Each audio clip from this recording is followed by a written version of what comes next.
Hi, clowns. Welcome to Crimelia Street. I'm Sam, And I'm Tori. and it is spooky season. We are in October. We have entered. Oh, I meant to wear my skeleton shirt. I forgot. Yeah, spooky season. Yeah, for sure. And Boo. actually, have you? Okay, so this has been going on TikTok for the past, I think, just 2 days. It's been a very rapid thing. But have you heard of anything that happened with the rug on TikTok? The rug? It's like No. Ruggate. Okay, so this Mm-mm. lady, I forgot her username, but she wakes up. She has kind of a sunroom area on her back porch where she works. So she closed her laptop for the night, and her desk is always a certain way. And she woke up the next morning and she opened up her laptop and the screen was smashed, and like there were things that were misplaced on her desk, like things that she would normally put like on No. one part of the desk was on another part of the desk. And so she's like, Uh-uh. what is going on? And then she was like, and it's been weird because we are going to put up a fence. So we started digging and we found a rug buried 2 feet underground. Hmm. And so she's like, is my house haunted? Like, why is there a rug buried 2 feet underground? And people are like, it's a body immediately. Right, of course. And it's like an older house too. It's only been only one other family has lived in this house before they got this house. And so she ends up calling the cops, and she's giving us updates like this is all happening like in real time. Oh my And gosh. and the cops end up, they like come out and they're like, okay, this is kind of weird, and they bring out two cadaver dogs and they both like signal that Oh there's my like a dead God. body in this like whole thing. And so soon like the news is there. She's like, people in suits came to my house. Like she was live a few times, and like ABC News has been covering it. Like it's been a big deal. But apparently they didn't find any body or anything in the rug. And they're like, maybe it's just cuz like a lot of the rain sometimes that brings up weird smells that the dogs will like signal to, Yeah. or whatever. But it was a journey. It I was a bet. crazy, yeah. Oh my gosh. So just Wow. to And kick I'm, off spooky season. yeah. And I guess it's a good thing that there was no body. Right. Right. Good. Oh, yeah. But yeah, that's crazy, dude. Dang. I feel like I missed, I'm feeling a little FOMO. I'll have to send it to you. Yeah. It was pretty wild. But she's like, I still think something's going on because who Yeah, buries a what? rug? And More there was so. a tree planted on top of it too. Maybe it was like, well, no, because the dogs know the difference between animals and humans. Right. People were saying it could be a pet, But I think maybe, those but cadaver dogs are trained for that. Like, they know mhm. the difference between, like, human remains and animal remains. I'm pretty sure. Right, right. So she's not fully buying it, What and she's happened to like, her and now my computer? that's what they don't know either, or that's what she's trying to figure out as well. I hope she doesn't have an And now attic her whole liver. yard is dug up. So Oh my gosh. Have you seen, like, there was one case, I can't remember, like, I can't remember much about it at all, except for the fact that someone was living in another person's attic. And, like, she would come home and, like, she felt like certain, like, food items were missing, or, like, some things were just kind of moved around. And at one point, I think it was a she. At one point, she had a puppy, and she, like, had it in the bathroom while she would work with, like, the little pee pee pads. And she came home one time, and I guess she had left the, like, the sink running or something. So, like, it flooded, and she came home, and the water was turned off, and the puppy was, like, up in the sink instead of, like, down in the flooded water or something. So he, like, helped the puppy, and, like, someone had put okay. the puppy up there, and then come to find out some dude was living in her attic. Oh my gosh, So I wonder if this person with the smashed computer has an attic dweller. that is a good theory for sure. Which, dude, that's creepy. But it's like maybe he's like nice because he saved the puppy. Like that's kind of nice, He's probably, like, homeless or something. but still awful and scary. Like, ooh, that's a huge invasion of, like, I feel like that would, like, be a bit traumatizing. For sure. Yeah. Yeah. But, right, like, maybe he probably wasn't, like, malicious, like most like of the trying to people murder her or something, but right, like most of the people we talk about. right. We just go there immediately. Speaking of sad stuff, should we get into it? So, all right. This week we are talking about the unsolved case of Ellen Greenberg. I think you've heard about this one a bit. Yeah. Yeah. This one, it was funny because, like, I was doing research. I had started doing research on it, and I was just, like, going over our list because Sam and I have this, like, very long list of, like, cases that we may at some point get to. And I realized that her name was on there, and I'm like, who wrote that, me or you? And I realized you had written it. So I'm like, okay, Sam's going to be a little familiar with this one, all right? Okay, so background on Ellen Greenberg.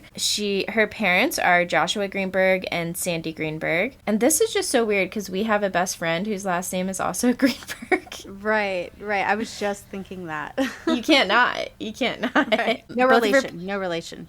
No.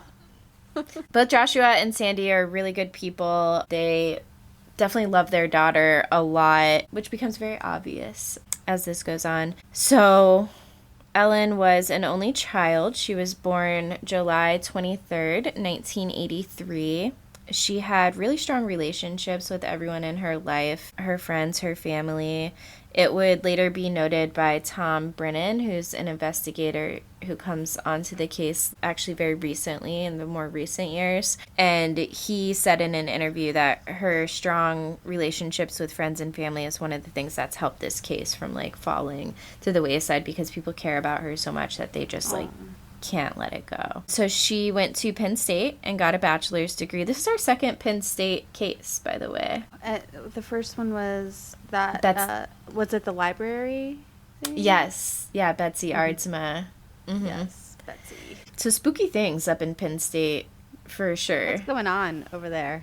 Right. So she got her bachelor's in communications from Penn State and then decided she wanted to be a teacher, and she got her teaching credentials from Temple University and became a first grade teacher in Philadelphia. She had a boyfriend named Sam Goldberg. Sam and her were dating for 3 years before Sam ended up proposing to her on a beach while they were on vacation in California. Ellen and Sam were in the process of planning their wedding, and they planned to marry in August 2011. With planning the wedding and having a full-time job, Ellen started showing some signs of being a little bit mentally overwhelmed. She did what most people do in this scenario, and she reached out to her friends and family and spoke to them about it. She even mentioned moving back home to her parents' house. They lived 2 hours away in Harrisburg, and she mentioned wanting to move back home with them, and they were kind of startled by that. They're like, is everything okay with, like, you and your relationship and just going on in your life for you to want to move back? Because she was pretty established in, I believe, in Philadelphia. I was going to say, I believe, in New York, but she lived in New York earlier. So they just, like, kind of saw that as a little bit shocking. And Ellen's father said also, too, around this time that he noticed that Ellen was having trouble making decisions on her own. She had always been known to be, like, a super independent woman and wasn't, like, super reliant on, like, the men she was dating. And at this point in her life, people would, like, ask her to go out to dinner or to, like, make plans with her, and she'd always have to say, I don't know, I have to check with Sam. Interesting. So Ellen was encouraged at this point by her friends and family to speak to a psychiatrist. She did see the psychiatrist 3 times. The psychiatrist ended up prescribing her Klonopin and Ambien. So on January 26, 2011, Ellen Greenberg was found dead in her apartment kitchen. She was found with approximately 20 stab wounds and a knife protruding from her chest. There was also a half-made fruit salad on the counter. And in the crime scene photos, Ellen is seen sitting kind of slouched against the bottom kitchen cabinets. Oh my God. I know. January 26th, the day of Ellen's death, was a really snowy day. There was a severe blizzard rolling in. I keep hearing this storm referred to as a nor'eastern. I feel like I've heard that term before. I can't relate. I don't really understand what that means, but I think it's big snowstorm. Yeah. That's what I understand it to be. Okay. I'm assuming it happens in the northeastern Part parts. of those parts. Ellen had gotten out of work early as the school had a half day because of the weather coming in. After she got out of school, she filled up her gas tank on the way home because I guess people do that when nor'easters are coming in, kind of like we do for hurricanes. Mm-hmm. So Sam, her fiance, had come home from work as well, and then he headed to the gym at about 4:45. And the gym was in the apartment complex, but I think it was like in a different building, but still in the apartment complex. When Sam came back from the gym about 45 minutes later, he was not able to get into their apartment. He had a key on him for the door handle. It was like a key fob, but there was a swing bar lock that was locked from the inside, which is like one of those ones that you'll see at hotels. Mm-hmm. So he wasn't able to get in, and he was getting frustrated that he couldn't get into his apartment. He was texting Ellen and yelling at her through the door, and their neighbors did corroborate this, that they heard him yelling from outside the apartment. He started texting Ellen, and this is the series of texts that he sent to her. The first text said, hello. Second text said, open the door. Next text said, what are you doing? Then, I'm getting pissed. Hello. You better have an excuse. What the fuck? Ah. And the last text said, you have no idea. Oh my gosh. Yeah. And I feel like in hindsight, these might look different than maybe they were meant in the moment, you know? Mm-hmm. Yeah. But you have no idea is definitely odd, I feel like. Right. Like it could just mean you have no idea, like you're like in the shower or something and I'm stuck outside, you know? Right. Or it could Or I'm just frustrated. You have no idea how frustrated I mean, I'd get a little frustrated maybe if I was for in sure that position, so. Yeah. Yeah. So Sam then goes down to talk to the security guard who works at the apartment complex to see if the security guard has a key or a way of like getting past those swing bar locks. The security guard says he does not. Sam then goes back to the apartment and breaks through the door, breaking the lock on the door. Sam told the cops later that the security guard was with him at this point. However, the security guard does admit that Sam came down to see him about having a key or a way to get past the swing lock, but the security guard says that he never left his post after he told Sam that he doesn't have a way to access the apartment. When Sam got into the apartment, he saw Ellen sitting in an upright position, slouched over near the bottom of the cabinets, like I mentioned earlier. Sam then makes a few calls. He calls his uncle, he calls his parents, and then he calls 911. Okay. Interesting. And I would like to note back to the fact that Ellen was found with 20 stab wounds and a knife protruding from her chest. There we go. I don't know. Yeah. Just like the way she's just sitting there like that is so wild to me. I know. Yeah. And to walk in on that, like... So, I'm going to play the 911 call now. Okay. This was Sam calling into 911 when he walked into the apartment after calling his uncle and his parents. So, let me just pull that up. I just walked to my apartment. My fiance's on the floor with blood everywhere.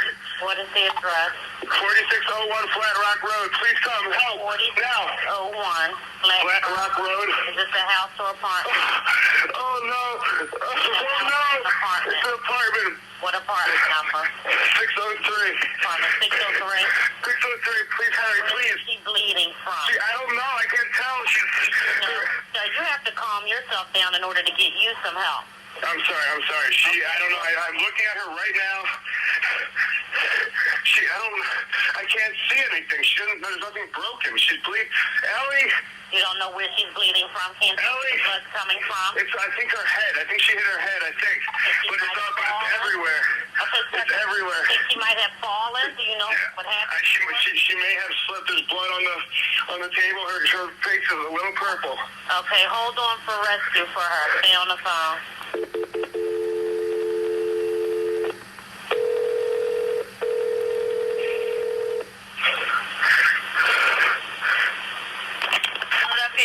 for me, 842. What's the address? No, 4601 Flat Rock Road. Please hurry. 4601 Flat Rock. Yes. What's wrong? I went downstairs to go work out. I came back up. The door was latched. My fiance's inside. She wasn't answering. So after about a half hour, I decided to break it down. I see her now just on the floor with blood. Like she's not responding. Okay, is she breathing? Look at her chest. I need you to calm down, and I need you to look at her chest. It's really. I really don't think she is. Listen to me. Someone's on the way. Look at her chest. Is she flat on her back? She's on her back. So I Okay, bring her. look at her chest and tell me if it's going up and down, up and down. I don't see her moving. Okay, do you know how to do CPR? I don't. Okay, I can tell you what to do, okay, until they get there. I want you to keep her flat Oh, on her. God. Hello? Yeah, hi, Are okay. you willing to do CPR with me over the phone until they get I have to, right? Okay, so get her flat on her back, bare her chest, okay? You want to rip her shirt off, Shit. okay? Kneel down by her side. Oh, my God. Ellie, please. Listen, you can't freak out, sir, because you gotta... Okay, I'm trying not. Her shirt won't come off. It's a zipper. Oh, my God. She stabbed herself. Where? She fell with a knife. Oh, no. Her knife's sticking out. What? There's a knife sticking out of her heart. Oh, she stabbed herself? I guess so. I don't know where she fell on it. I don't know. Okay, well, don't touch it. Okay, so I just let her out here now. I mean, what do I do? No, I mean, you can't... If the knife is in her chest, it's going to be kind of hard for you to do CPR at this time. Oh, no. Oh, my goodness. Okay. Police, which operator? 277. Is someone coming here? Yes, they are. You said 4601 Flat Rock, right? Yes. Okay, someone's on the way. And the knife is still inside? Wait, so what? The knife is still inside of her? Yes, I didn't take it out. Is it her chest or what area? It's in her chest. It looks like it's right in her heart. Okay, someone's on the way out there. Okay, just get... Oh, my God. Oh, my God. How old is she? She's 27. 27. And there's no sign of life at all? No, please don't be. What? Pinch her under her arm and tell me if she responds to pain. She's... Ellie! It's not. Her arm and her hands are still warm. I don't know what that means. But there's blood everywhere. I mean... I know, but you can't, and the knife is still inside of her. How far? Can you see how far it went in? It looks pretty deep. Okay. It looks it's a long knife. Don't touch anything. Yeah, don't touch anything, okay? I'm not touching anything. I can't believe this, though. So wait, it was just you there with her? We're the only ones here. And she ran in the door, you said latched it shut? No, I went downstairs to work out, and when I came back up, the door was latched. Oh. Like it was, it wasn't like it was, it was like locked from the inside, and I'm yelling, so I'm Was your house yelling and broken into? No. So there's no sign of a break-in? No sign of a break-in at all. I mean, there will be when you get here, because I had to break the latch, but to get in. Okay, 4601 Flat Rock, and this is a house, right? It's an apartment, Flat Rock, apartment 603. Okay, that's a house. Apartment 603. Oh my God. All right, thank you. Mm-hmm. Bye. That is so weird. Because one, how do you not notice the knife sticking out right away? Oh my gosh. And then she stabbed herself. He automatically assumed that she stabbed herself or said. Fell on a knife? Excuse me? Why would anyone say that off the bat? She fell on a knife? Right. Like, that's such a strange conclusion to jump to. Yeah. And, like, I've never been in a situation like this, so I've never, like, I guess experienced that kind of shock, but, like, that just seems like a very interesting place to jump to. She fell on a knife. Mm-hmm. Do you have any other... For sure. Anything else stand out?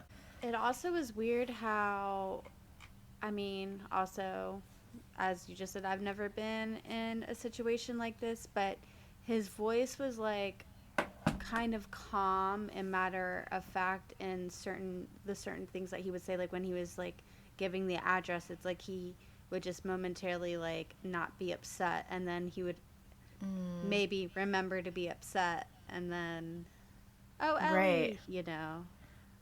That also kind of jumped out to me as well. Mm-hmm. I have a couple things that stuck out to me. It was strange when she asked him to give CPR, and he says, I guess I have to, right? Right. That It's was like, kind of strange. yeah, bro. Right. That's Again, your though, like, fiance. right. Like, I know if I were in that situation, like, that is what I would do. But again, everyone reacts differently. So, to stressful situations. So, just noted as, like, strange. Yeah, his leap to her having fell on the knife. And then the one thing I just can't make sense is not seeing the knife. Not. Right. And because they were like, the lady was like, okay, she's flat on her back, right? Yes. Is her chest moving up and down? No. So it's like, it's not like she was slumped over still and he was holding her. According to him, she was already on her back. And if the knife is sticking out of her And chest, you're looking at her chest. Right. It's not like she had a sweatshirt over it and the knife was kind of like laying to the side of it, like, or bent. Right. Like, and then you just said one of the other ones too, is she laying flat on her back? So in the crime scene photos, so this is when responders get there, she is slouched against the cabinets. weird. And she's asking him here on the call, which is before those photos were taken, is she on her back? And he's saying yes. That's so weird. It's very strange. The way he almost laughs, too, when she asks if the knife is still in there, and he's like, yeah, I didn't pull it out, and, like, kind of chuckles. That was just strange to me. And then also, too, about not noticing the knife in there, it's almost like he was stalling, like, when she's trying to get him to do CPR. I feel like to me, it seemed like in his head he's trying to figure out, how am I going to explain that I haven't seen this knife yet? And he's like, I don't know, I can't get this shirt. Oh my God. And then he's like, there's a zipper. Oh my God, there's a knife there. Right. And then he says it's a big knife, which I'm thinking there's probably a big handle on a big knife too. Yeah. And the way he kept indicating too that the knife was in her heart specifically felt weird to me. Like, why would you keep saying in her heart, in her heart? It's almost like we're, I don't know. That just feels weird. Yeah, for sure. And, oh, man, what I wouldn't give to hear what those phone calls to his family were. I know. Yeah. Yep. Dang. That is so weird. It definitely gives me goosebumps hearing that because he does sound legitimately upset and like panicked, but then there's just those moments where it seems like he is trying to get like facts straight, So. And I just cannot wrap my head around the knife thing. Right. That is so. And it's like, okay, so was she ever on her back or did you prop her back up? Like, I don't know. Right. Yep. So, the police came to the scene. Some of the post-death findings are that she was stabbed approximately 20 times in the chest, stomach, neck, and head. Many were in the back of her neck and head. 2 of the wounds went directly into her brain. She had bruises in various states of healing all over her body, on her abdomen, her arm, and her leg. This is kind of interesting as well because they weren't all inflicted like that day. So these were like in different states of healing. And it was determined that this could be from contact sports, just bumping into things, which that's me. I'm always covered in bruises from just bumping into things, or from a closed fist. And it's not, it could be any of those things. She did not play contact sports, so it's not that one. But maybe she's clumsy. I am. Right. The autopsy report also states that there were no defensive wounds present. When the police arrived, almost immediately they treated the scene as a suicide. The scene was not treated as a crime scene. Due to it not being a crime scene and Ellen being pronounced dead at the scene, there was no determination of a time of death. And also, like, the regular testing and stuff that goes on with a crime scene, just none of that happened. Written in the report the night of Ellen's death, before an autopsy was performed or a medical examiner had examined Ellen, it was being considered as a suicide, which is like kind of crazy in like a normal suicide when there's clear evidence of a suicide. She was stabbed 20 times. in the back of the neck and the head for some of those. What? How is that a logical conclusion? Is what I want to know. That is a fair question. That would not be the first thing I think of when I hear of those wounds or the state of the person. No, it would not be. I don't think it would be the first thing many people would go to. And we're not cops. Right. Right. So some of the reasons it was being considered as a suicide is there was no forced entry. The door had been locked from the inside. They're on the 6th floor, so it would have been difficult for someone to gain entry from the back balcony. And they even went out and like checked the snow, and there were no snow tracks. No tracks in the snow. The autopsy also states there were no defensive wounds on the body, which led them to think suicide as well. And then it's also noted in the autopsy Ellen's history of anxiety. And the only thing that was collected as evidence from the scene the day of Ellen's death was her medication. Very strange. So Sam's gym story did check out. Him going to the gym, it lined up with his key fob records, and there's also footage of him in the gym on camera. Sam did have one interview with police. They said he was very cooperative, and then he lawyered up after that, which is fair, I think. No judgment there. Someone stabbing themselves as a suicide method is super rare. And it's especially rare in females. Females tend to choose non-violent methods of suicide, like carbon monoxide. Also, people, when they stab themselves, if someone does stab themselves, they tend to lift their clothes up as well. And all of the stab wounds went through her clothes. So, like, it's just, like, super, everything about this is just, like, if it was a suicide, it's very odd chances. The reasons for suicide not making sense is 20 stab wounds. Hard to inflict that much pain on oneself, especially to the neck and head, especially to the back of the neck and head. And once we get to the autopsy part 2, we'll find out that some of the angles that these wounds were at, like, it would take a lot of force at very weird angles for you to, even if you're coherent and, like, all together, to be able to, like, do that yourself. Right. Especially if you've already been stabbing yourself, like, in the stomach and stuff.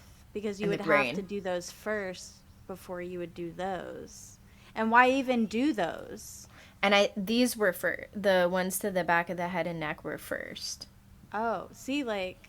To the brain. Didn't some got to the brain, right. That is so weird. And it's like the fruit salad. She was in the process of making a fruit salad. That's on the list, yep, of things that that's I love that you picked up on that. Yeah, that's another reason why suicide just doesn't make sense. Also, she filled up her tank of gas on the way. She had reservations at a restaurant for Sam's birthday coming up and was, like, already talking to friends about what gift she was going to get him. She'd recently spoken to her mom and told her everything is going well, besides her just being a little overwhelmed with wedding planning, which who isn't? Right. And even when she did go see her psychiatrist, so, like, those medications, some of the side effects of those medications are suicidal thoughts. So her psychiatrist did evaluate her for this and said that she was not someone who she was worried about having suicidal thoughts. She did not think she had suicidal thoughts. And I believe there were 3 separate notes in her file from her psychiatrist saying that she does not have suicidal thoughts or is not prone to it either. So an autopsy was completed the next day, January 27th, 2011, by an assistant medical examiner, Marlon Osborne. The cause of death at this point was ruled a homicide. And the knife that was present in her chest wound was 4 inches deep. And this had to have been the last wound that was inflicted. And it would have taken a lot of force to get that knife in 4 inches deep. There's a bone there. Oh, yeah. Like, we have a chest plate. Right. Oh, my gosh. Ugh. After you've already stabbed yourself in the brain. Quite a few and then times. in the stomach. Yes. It's crazy, dude. God. Yeah. So the medical examiner initially rules this a homicide, which seems like a logical conclusion. Yes. I agree. Yes. It's not often, right? We get to agree. Right. Well, hold your ponies. Ponies are held. So the police went back to the scene to investigate it as a homicide. However, during this time in between Ellen being removed from the apartment and the police going back to investigate it as a homicide now that it has been deemed a homicide, Sam's uncle went by, I believe, to pick up some like clothing for the funeral for Sam and maybe for Ellen as well. And he also took all the like laptops and like electronics out of the apartment at this point as well while he was there. And quite honestly, who knows what else. Right. Oh, and there was also a crime scene, I guess before he went over there, because there was all the blood and stuff there. A crime scene cleanup crew was sent to clean up the apartment. So this is before the uncle got there. So now that they're going back to investigate it as a crime scene, it had already been cleaned up. Dang.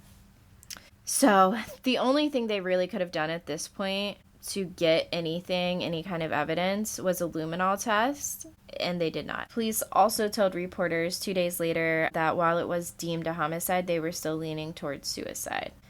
I just don't understand. It really gets the noggin turning, doesn't it? Right. Things that make you go, Right. And I can only imagine how Ellen's poor parents are feeling during this. When they got the call, too, so they lived 2 hours away, and this blizzard was there, so they couldn't even come until, like, the next day either, which is just... Oh, damn. Had to be imagine. so traumatic. They're just, like, stuck in their house with all this going on. Another reason they were thinking suicide is because they did DNA tests on the knife that was in her chest, and only Ellen's DNA was on the knife, because it was her knife. And quite frankly, someone could have worn gloves. Right. Yeah. So that just seems like quite a leap. One of the ways they were trying to determine if it was suicide versus homicide was that because these wounds that went into the neck and the head were first, the back of the neck and the head were first. They wanted to look at a piece of her spinal cord and examine it to see if it had been severed, because if it had been severed, it would have been very unlikely that Ellen would have been able to inflict all the other wounds on herself because of the kind of injuries that you get from a severed spinal cord, especially in between those two, what are they called? Vertebrae. Yeah. It usually causes like paralysis. So, very unlikely that she would have been able to. So, they did examine it, and it had been determined that the piece of spinal cord was not severed, but punctured. And neuropathologists say that Ellen could have gone numb from this and still been able to inflict the rest of the wounds on herself because she wouldn't have felt it. It's also interesting to note that the numbness isn't always localized to one area. Like, she may have also, if this did happen, felt numbness in her arms and stuff as well, which would have made wielding a weapon difficult. Yeah. Especially with the kind of pressure you would have needed to push a knife 4 inches into your own chest. Right. 4 inches. And just like, it goes against human nature to even do that to yourself to begin with. Like, right. And then you 20 would, times. You would probably just stop because your body would stop. I don't know, dude. I do feel like that. I feel like you'd have to make the first one count if you could even, like, get through with that one. Because there's no way you could do more. And why just going through the whole rigmarole? Like, why not just, like, do your neck or something? Like, right, like the jugular. Yeah, that's a great point. Yep. So many questions. yeah. 3 months after it was determined a homicide, the medical examiner changes the cause of death to suicide. The medical examiner later says that they did this due to pressure from police. And in an interview with Tom Brennan, also much later, he was asked the last time he's seen something like this where a medical examiner, like, changes their cause of death because of pressure from police who are not trained in this. Right. And he kind of made a joke out of it and said the last time he's seen that was in the movie Jaws. So pretty much he's never seen that. Right. That's... And I can't remember if he was a district attorney or a prosecutor, a homicide prosecutor. I think it was one of those. So he had a lot of experience. Right. Can you imagine that conversation between the police and the medical examiner? Like, no, you really need to change it to this. It's like, well, why? Exactly. And like, what would have made the medical examiner agree to that too? And I believe that medical examiner like moved on from this position very soon after this. I think doing the same thing but somewhere else. Mm-hmm. But yeah, like, that's fishy for sure. It feels like something's, I don't know what the something is, and like without there being transparency, there's so many conclusions that we can draw that are all terrifying and not great. So someone needs to get to the bottom of this and like find out what the hell is going on. And those poor parents. Oh my gosh. Yeah. Ellen's family doesn't believe this was a suicide for great reason. Not only do they know their daughter and know that like this isn't something that this isn't like the state of mind that she was in. And that's not to say that sometimes people do just like, you know, flip, but like all the evidence at the scene as well, like it's just not adding. I can't imagine being the parent and accepting that, you know, and they won't. Yeah. They hired many top-notch professionals, including a lawyer and a detective and a few pathologists throughout the years as well. Cyril H. Wecht is a famous pathologist. He says this case is strongly suspicious as a homicide and says he doesn't understand how this was written off as a suicide, noting the wounds to the back of her neck. And that was in 2012, so a year after her death. In 2017, pathologist Wayne K. Ross said the stab wound to her brain would have resulted in severe pain, cranial nerve dysfunction, and traumatic brain signs, as well as numbness. Why can I not talk tonight? As well as numbness, tingling, and irregular heartbeat. And that was, again, one of the first impacts that she took, or one of the first wounds that was inflicted on her. And that was conflicting with what was written in the initial medical examiner's report. And the doctor on that was Rourke Adams. When she was reached out to about this case and asked, like, why do your findings conflict with this more recent pathologist's findings, she said that she doesn't remember this case, even though she's like the doctor noted in the report. And it seems like a very odd case to not remember. One of the podcasts that I listened to for this case, she does autopsies, and she's like, there's no way I would forget this case. Right, for sure. That is bold to say. Right. It's not a great look as a professional either. Just like, oh, right. I don't know, forgot that one. Like, it doesn't look good to say that. So, like, what would look worse? Like, what are you hiding that might look worse? In investigations years later after Ellen's death, a former homicide prosecutor had questions about Ellen's death, and while looking for answers, he ended up finding a remaining piece of Ellen's spinal cord that was still at the medical examiner's office, and this was like 6 years later. Oh my God. It was given to a pathologist who determined that it was both punctured and severed. So remember, initially they had determined that it was just punctured, which could have like made her numb, and maybe she could have still inflicted the wounds because she still would have had mobility, but they re-examined it, and apparently it was also severed. So strange that piece of her was left there for so many years. That is so weird. Right. And then also that it just so happens to not align with information that had already been put out about it. Yeah. This next section I have titled Some Sus Shit. I can't wait for Riverside to put that as the chapter.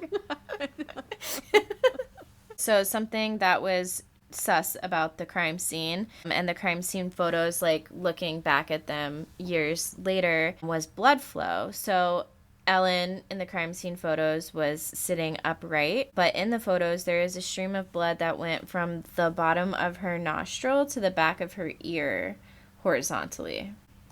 And going back to him being on the 911 call and saying that she is laying on her back, it's like, was she really on her back at that point, or what was going on? I don't know. That is just very strange. This indicates that she was moved since she started bleeding. Investigators were surprised at the lack of blood on the scene as well. Large arteries were stabbed during Ellen's attack that would have caused a lot of bleeding, and there was not that much blood at the scene. So it's like, was some cleaned up? There was also a towel near Ellen's left hand, a white towel, in crime scene photos that had no blood on it. Investigators Tom Brennan and Guy DeAndrea agreed that the scene was staged, and these are like kind of the champions for her at this point. They're both, I don't even think they're doing this as like their official job duty. I think they're just like, this is fucked up, and pushing to get justice for her family. Scott Eelman reviewed the crime scene photos as well and determined that there was a blood trail in the photos that would have been consistent with the body being moved. Tom Brennan believes that this was a blitz attack, consistent with the spinal cord being severed on one of those first blows, and also consistent with the lack of defensive wounds, because if one of those first blows did sever her spinal cord and cause paralysis, she wouldn't have been able to put up much of a fight. It was later determined as well that the last two wounds did not bleed, as they seemed like they were post-mortem wounds because the lack of blood. Found. Yeah, that makes a lot of sense. Mm-hmm. We're no expert though. Right. Neuropathologist Dr. Ross found scratch marks and finger marks near her throat, as well as a hemorrhage that could indicate strangulation. That does indicate strangulation. When photos from the scene were reviewed by Brennan, the lock on the door had one screw pushed out. Brennan says if it were pushed through, like if he broke through the door, the whole lock would be hanging off. But it was strange because just a screw or two had like neatly been taken out of the lock, it looked like. It seems like there's something suspicious happening with the lock. Also, them like deeming it as a suicide because the lock was locked from the inside is kind of crazy too, because you can actually Google a ton of things. Like you can just YouTube how to lock like one of those swing bars from the outside of the door, and also how to unlock it from the outside of the door. So noted, if you ever stay at a hotel or something, you can actually like buy these like little locks that you can attach to your door so that you're not relying so you're not relying on one of those like swing locks, because people know how they can literally just YouTube it and figure it out in 2 minutes how to break into one of those. Oh, I hate that. Yeah, because that always made me feel safer, because I worry about like the hotel people having access to the room, you know? For sure. Yeah. Oof. They could literally just stand in the hallway, pull up a YouTube video, and figure out how to get through it. That's crazy. Yeah. I will be buying one of those little locks. Absolutely. Ellen's parents requested access to her file, but the request was denied. They were allowed to review it, but it had to be just the two of them, and they couldn't copy or photograph anything, and they weren't allowed to call their lawyers to explain any of the records that they were looking at while they were in the room. So it ended up just being a huge waste of time, pretty much, because they weren't able to understand like what they were looking at. They have tried to have Ellen's case reopened, but requests have been denied. The Philadelphia Attorney General's office said they performed a thorough investigation, and to double down, they stated that there were searches on Ellen's computer for quick and painless suicide methods. The family had originally been told, and even noted in the autopsy report, that no such terms were found on her computer, and then apparently the computers were sent off at some other time, and I don't know if this is because at one point the uncle had the computers as well, so I'm not sure like exactly the chain of custody between all that, but the computers were sent off to some other like organization at some point, and these searches were apparently found, but those reports have never been provided to the family or anyone. The Philadelphia Attorney General's office just says that they do have them. Meanwhile, the autopsy report says that there were no such searches, and Ellen's family had her laptop, did a forensic sweep on it. I forget what it's called, forensic search on it as well on their own dime, and they were told that there were no searches involving suicide ever. That's terrifying, dude. Mm-hmm. And it just seems like every time someone's trying to hold like the Philadelphia Attorney General's office accountable for something, they're just like, I don't know, where'd that report go? I don't know, can't find it. Whoops. Yeah. Oh, a piece of her spine. Who knows? How'd that get there? Like, oh my God. freaking crazy. Yeah. So, October 15th, 2019, Ellen's parents filed a civil lawsuit against the medical examiner, Osborne, and the Philadelphia County Medical Examiner's Office with the goal of having suicide removed as the cause of death. And they wanted it to be either homicide or even undetermined, they're okay with, but they don't want their daughter's memory, that being the official cause of death for their daughter. So an armchair detective, which we love this, ended up putting in some hard work. I don't know how she acquired these surveillance videos from the lobby of the apartment, but she did. Police initially went through this and said that there was no one suspicious in the lobby, and then there also were not cameras in the hallways that led to their apartment, so there's no footage of that. But this armchair detective, who is a librarian by day, found on the lobby footage that there was some guy who was nervously bouncing around in the lobby for almost 2 hours, from about 4 to 6. He ends up going upstairs, and he's up there the whole time that Sam is in the gym. And then he comes down, and it seems like his demeanor has changed when he comes down, and he's got this all business kind of he's not nervous looking or bouncy anymore. And he has injuries that he needs a Kleenex for to dab some blood. He goes to the bathroom downstairs and heads back up the stairs with something big stuffed into his pants. He goes up and then comes down with a big wrapped up bundle of something stuffed under his arm. Then he sees a swipe card Sam Goldberg had dropped off earlier and makes a beeline to pick it up. When he picks it up, he doesn't look at it to see what it is, but he looks to see if anyone saw him. Then he goes off screen left, and 1 minute later, Sam Goldberg comes down to the lobby. The woman ended up constructing this detailed timeline of the man's actions in the lobby along with freeze frames, and then she sent all of that to the Chester County District Attorney's Office, who now holds the case instead of the Philadelphia Attorney General's Office.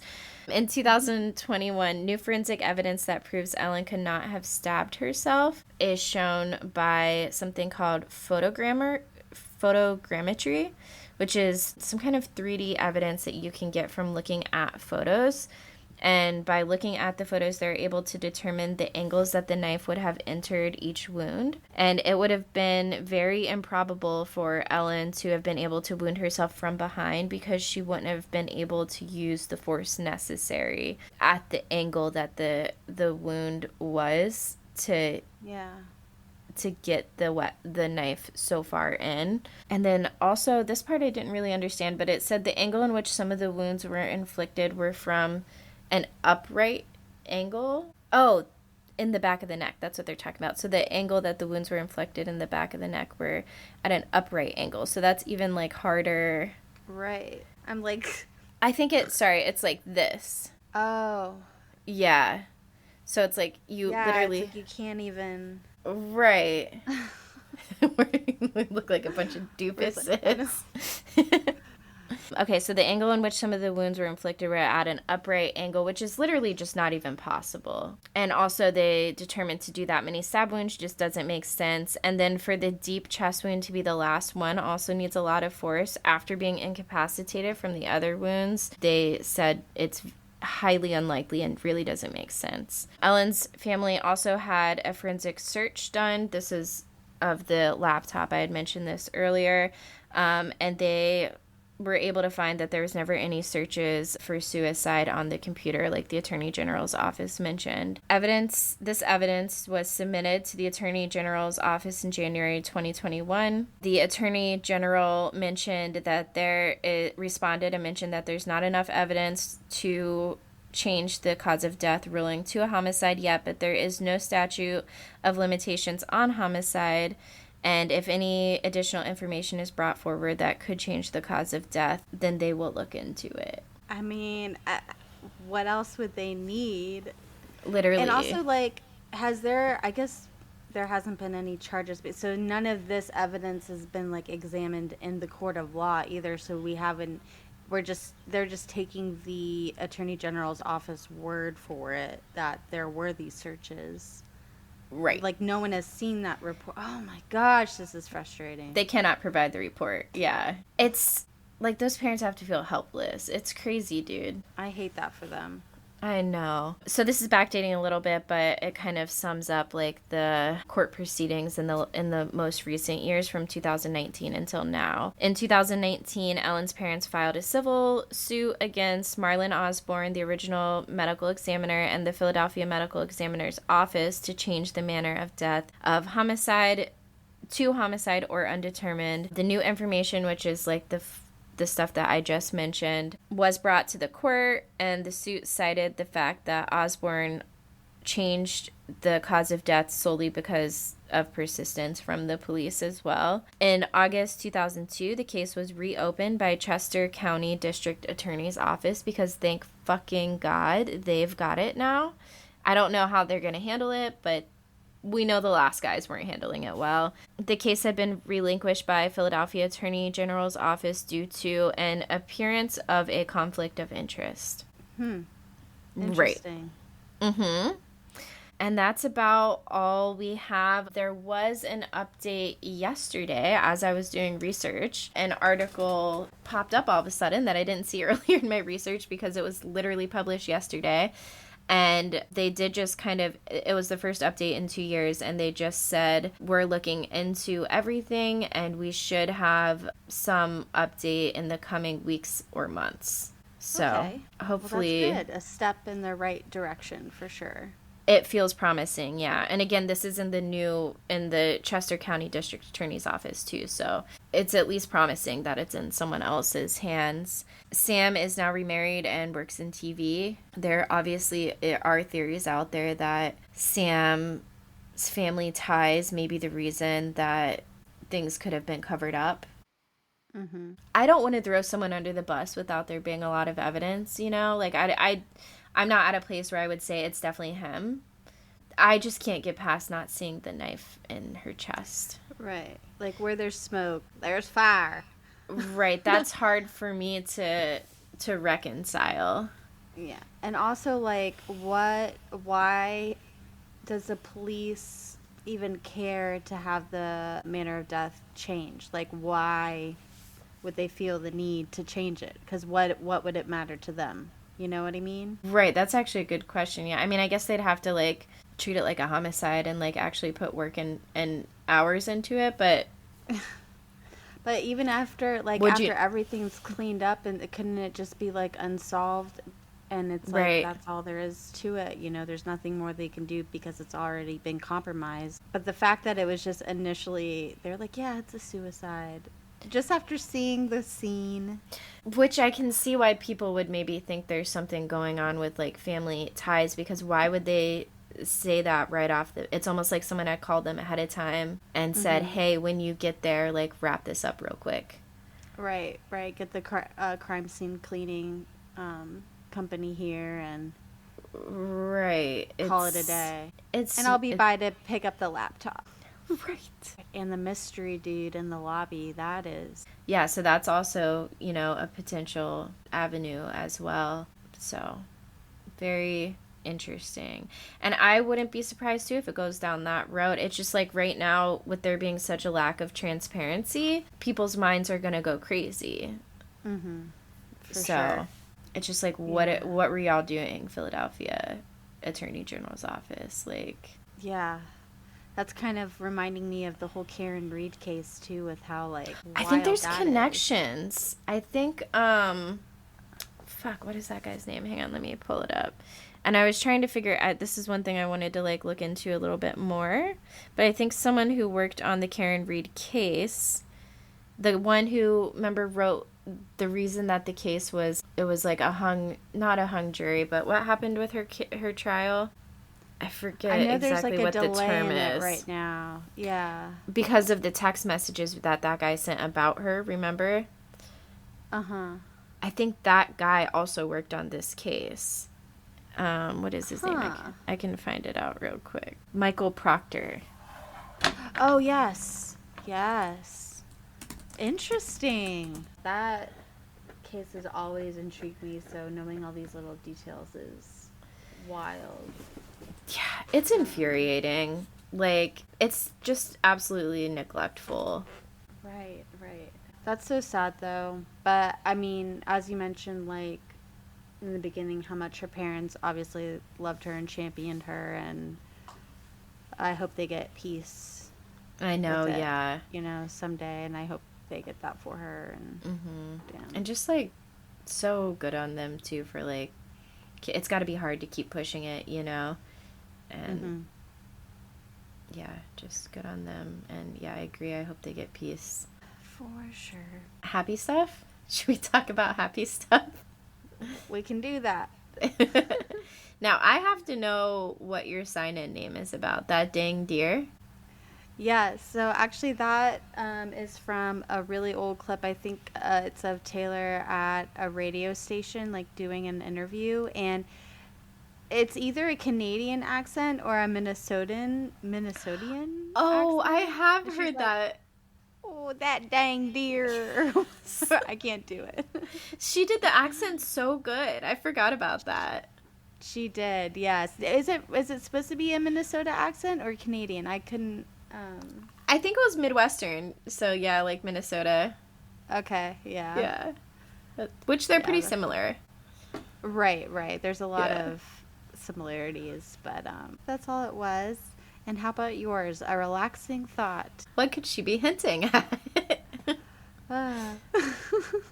One can only hope. The breeze in my hair on the weekend. Yep. Yeah, so I think the only thing I've really seen in Taylor news lately, and I'm starting to see a lot of hype about this, and I will say I'm kind of excited because I don't think we've ever had a Karma Truth clowning event where the numbers were backing us up. Where it actually, like, we've all been Karma Truthers and we're like, oh, maybe we'll get it at the next announcement, but it's never actually seemed like it could quite possibly be true. Right. And Did you see that interview, like, little clip that was from, I think it was Entertainment Tonight? There's, like, a couple of magazines that Tree Payne usually goes through to deliver, like, news. And Okay. I believe it was Entertainment Tonight or something like that. But it was like, oh, like, Taylor wants to release new music and then just, like, chill out with Travis for a little bit. Like, it was said. It was like, Okay. sources have said. And you said that, was it Tree Payne who was wearing the 12? Did you say she was wearing a 12 during the interview? Taylor herself was wearing Taylor the 12. was there for the interview too? No, so, well, the 12 necklace, do you mean? Mm-hmm. So that was during, like, a pap walk when she was out Okay. with, I think it was Gigi Hadid. Right. Oh, right. Um, Okay. Right. But then sources have said, I'm going to try and find the exact quote here. Okay. And we know she's been in the studio too lately. Could we actually get another new album this year? I didn't think. Right. And that TikTok you sent me of, like, the whole glitch thing. It used to be an album every 2 years released in the fall. And then, like, she said that Tortured Poets was definitely, like, one that was not, like, totally planned. Mm-hmm. And then with the Eras Tour movie poster too, I have always thought there's got to be 12 eventually. Well, not always, but since TTPD came in and changed it, I was like, well, before the Eras Tour is over, then there's got to be one more. Right, exactly, to cut, because it's been slowly, And cropping it. wasn't it the night we got Florida and we were all clowning for Rep, like, really hard? Didn't she wear the pink and orange? She was doing a lot of pink and orange outfits that night, and didn't she do the 1989 pink and orange that night? Right, yeah. I know she definitely did the Barry surprise song dress, which is pink. Right. So crazy. And for anyone who doesn't know, pink and orange is, like, associated with Karma. Oh, maybe we should, like, have we given any background into the Karma album? I don't think so. I don't know I if guess we should have. go over that.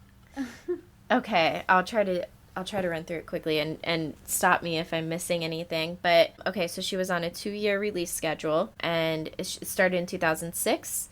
We got something in 2014, so we would have naturally gotten something in 2016.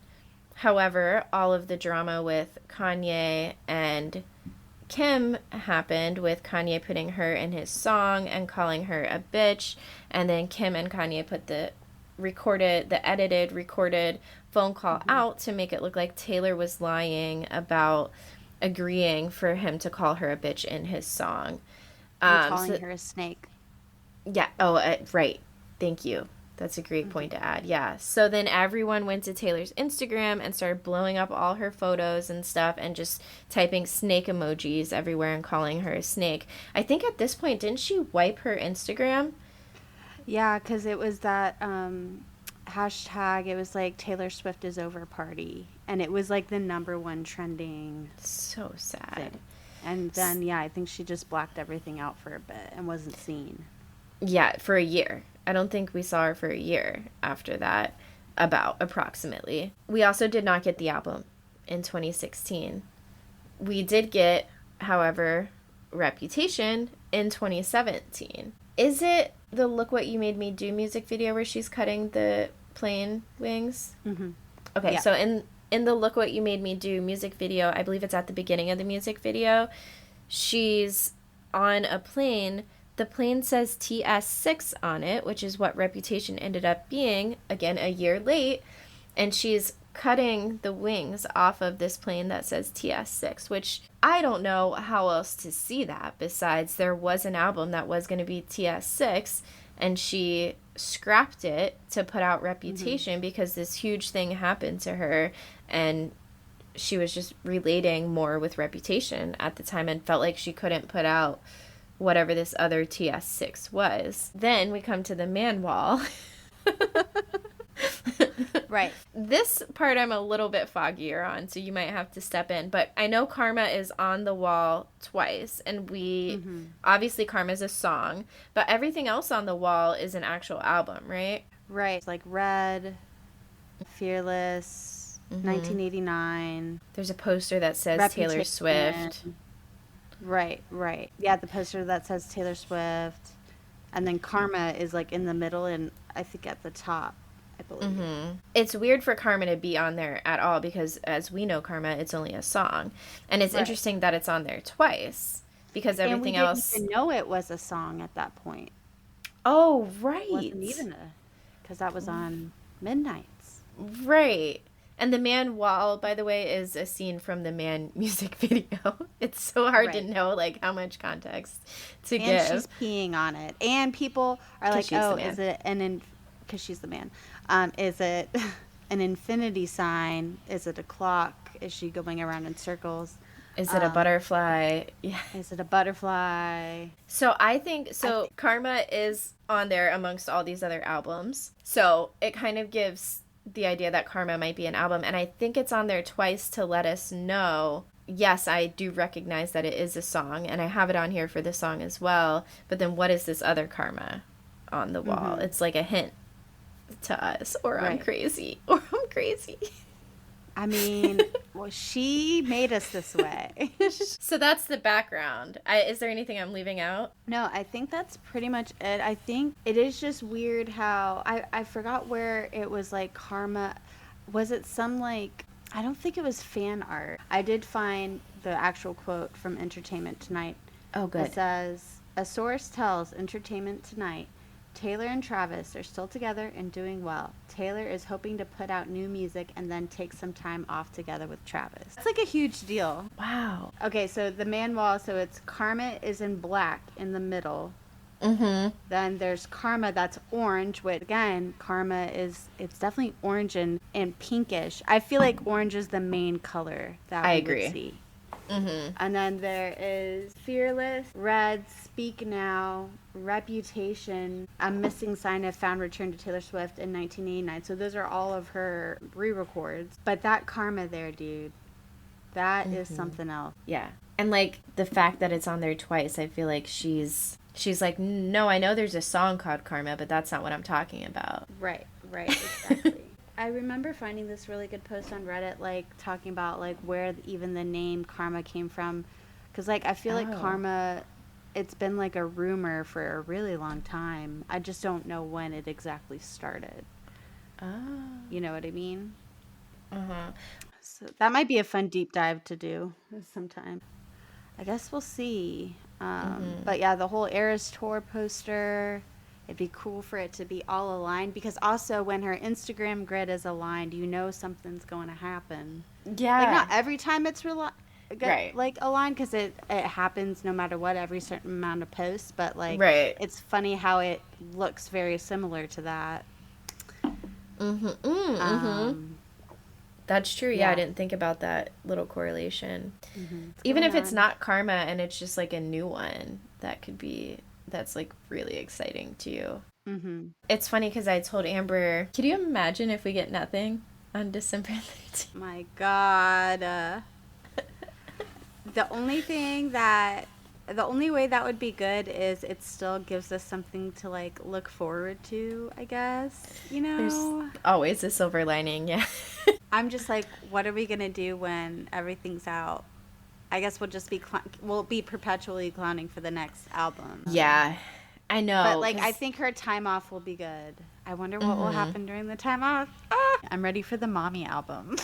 Her mommy era. Like, Never Grow Up, like, already puts me into tears. You know what I mean? I can't hear it without that song and Ronan. Ronan. Oh, that one's so sad. Yeah.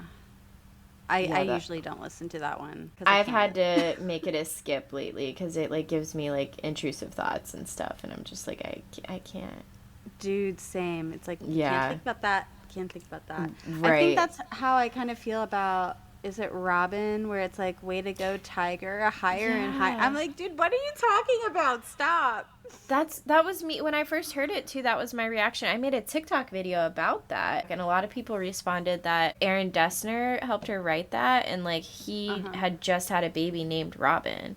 So, and the baby is totally healthy and happy, but it's just like about the baby being born, I think. Okay. But it does sound like a bit spooky to me. Yeah. Like the higher and higher part I don't love, but It's like, no, stay. At the same level. yeah, Not maybe lower, it's not like higher. no, right here on Playing with Mommy and Daddy. That's it for today's episode of Crimenelia Street. Please follow us on TikTok at Crimenelia ST Podcast. You can follow us on Instagram at Crimenelia Street. And feel free to send us an email with any episode ideas or thoughts at crimeneliast@gmail.com. Bye, clowns. See you later, clowns.